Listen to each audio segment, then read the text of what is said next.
As to coaching, Kevin O'Connell, he got to 12 wins for the second time in 3 years. He's the second coach to do that in franchise history. Bud Grant was the first, and it's only O'Connell's third season as head coach. If Minnesota wins next week, he'll be the only Vikings coach to ever have multiple 13-win seasons.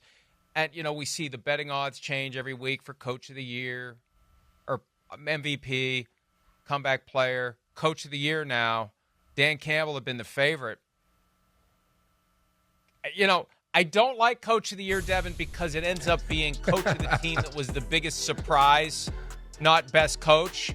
But you combine the two here. O'Connell, accomplished, compassionate, high degree of emotional intelligence, knows how to motivate in a positive way, and the team has far exceeded anyone's wildest expectations, and there he is, currently the favorite, Kevin O'Connell. That makes sense. It does, and I think when you say, second coach in Vikings history to have 12-win seasons, this season, it was in the middle of, as we came in, Detroit was a favorite to a lot of people in the NFC. You had the Green Bay Packers, who everyone watched at the end of last season and was like, man, they were a couple plays away from advancing even further in the playoffs. And, the way they steamrolled Dallas, I think some people were kind of sitting there saying, Minnesota might fall to kind of the third team in this division.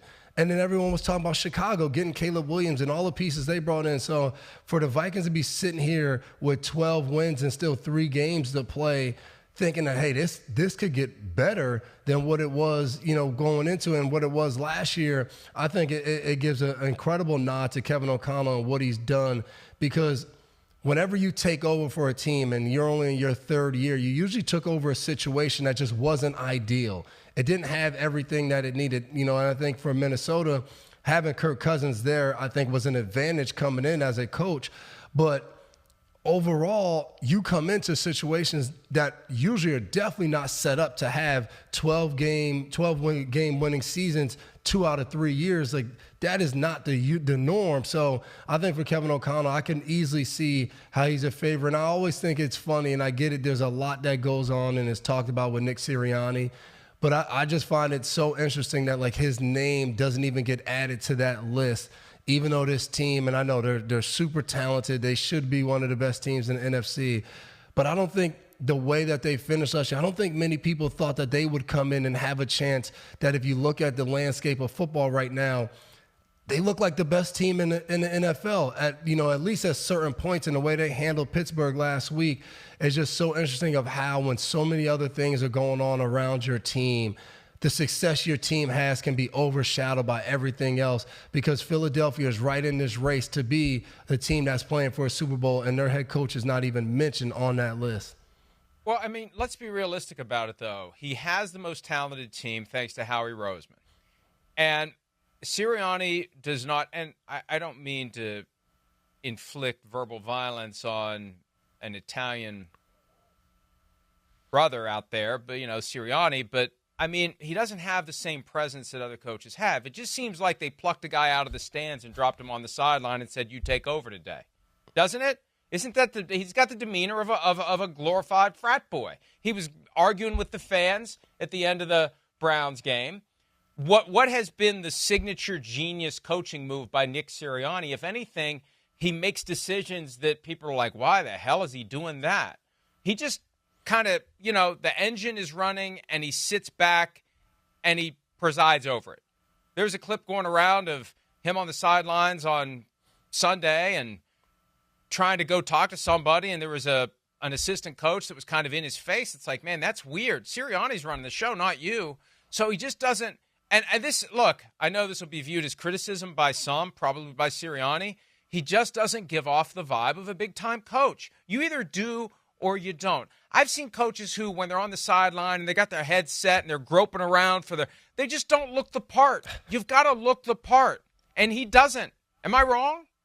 I'm not trying to drag you into the mess I'm making, but does he look the part?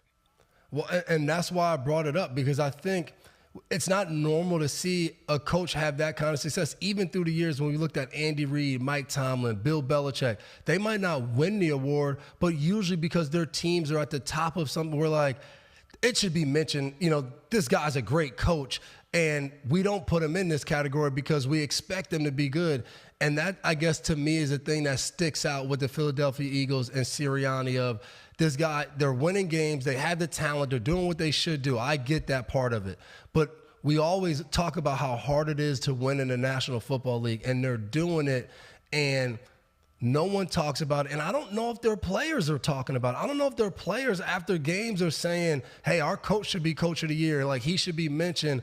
It's just a very interesting thing. And you said it, like, you look at the sideline thing that happened on Sunday. You look at everything that happened a week before, and we still look up and they won a game. They won a game in a tough situation against the Pittsburgh Steelers. I just think how they look at him, how he's viewed in that area, and to think that we could be sitting here in the end of February saying all of this stuff, and the Eagles could walk away as Super Bowl champs. Like, I think that is really crazy.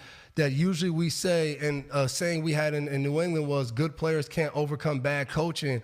But if the Philadelphia Eagles continue to progress, I think at some point people have to start saying, hey, maybe Sirianni does know a little bit of something. Maybe he is a better coach than we think from the outside looking in.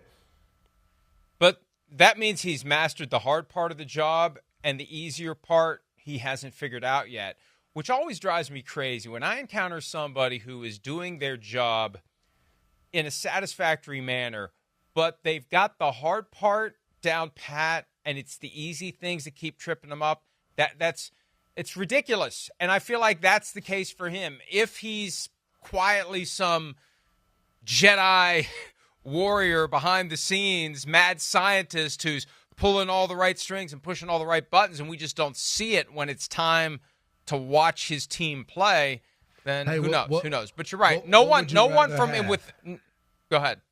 What would you rather have? Which coach? The guy who gets the easy stuff or the guy who gets the hard stuff? Well, I want the guy who gets the hard stuff because I'd work with him to take care of the easy stuff. Good point. It's just like having it's like having a player who's too aggressive. I feel like I can turn the fire down. It's easier to turn a fire down than it is to rub two sticks together and get a fire going. Hi, it's Mike Florio. Thanks for watching PFT on YouTube. Hit subscribe for the latest news and analysis from Pro Football Talk.